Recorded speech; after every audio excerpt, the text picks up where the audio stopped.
Mood boards were created to help visualize what skyscrapers' themes might be. It started off as high-rise buildings with dark corridors, flashing ominous lights, atmospheric fog, and industrial rooftops. Planning for skyscrapers started out with this side design, planning out multiple routes from one flag to another.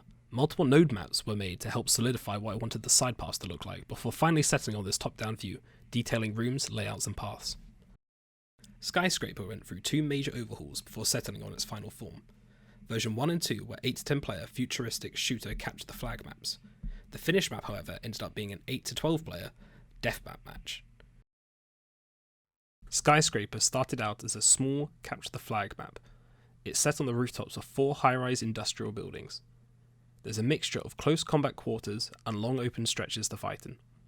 You can traverse on the roofs or through connecting bridges containing flak guns, snipers, and jump boots. The first version suffers from many issues. It's small, boring to play, and offers little variety in weapons, power-ups, and healing items. There are 2 paths you can follow. The shortest is the bridge connecting the 2 flag towers. You can run on top of, through, or under it. The second path is the 2 side towers, which contain the snipers and some armour. Skyscraper 2 fixes a lot of issues with the first map. The spawns have been changed from stationary towers to military cargo planes, where you have the selection of 3 jump pads to jettison yourself around the map. Feedback from testers revealed players wanted more routes, weapons, healing items, and jump pads, so 4 new buildings have been added. They contain more power-ups and new weapons. The connecting corridors have been removed to encourage players to fight in the same areas outside. The old side towers have been re-envisioned as rooftop gardens. Helicopters fly around the map containing the Berserk power-up, shield belt, and link gun. There are triple the amount of jump boots on the map, encouraging creative paths to capturing the flag. You can run along the rooftop trees to the enemy flag, traverse through the building like before, or jump pad yourself from one side to the other. With these major changes came new issues. Spawn locations could be accessed by jump padding and then jump booting across the map. Players found falling off the map constant and frustrating, and flags could be captured in seconds, ending the game quickly.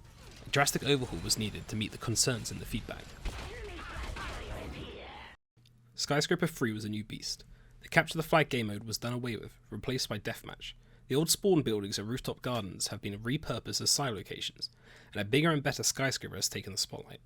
The issue of falling off the map has been dramatically reduced, with most of the action happening on the new skyscraper.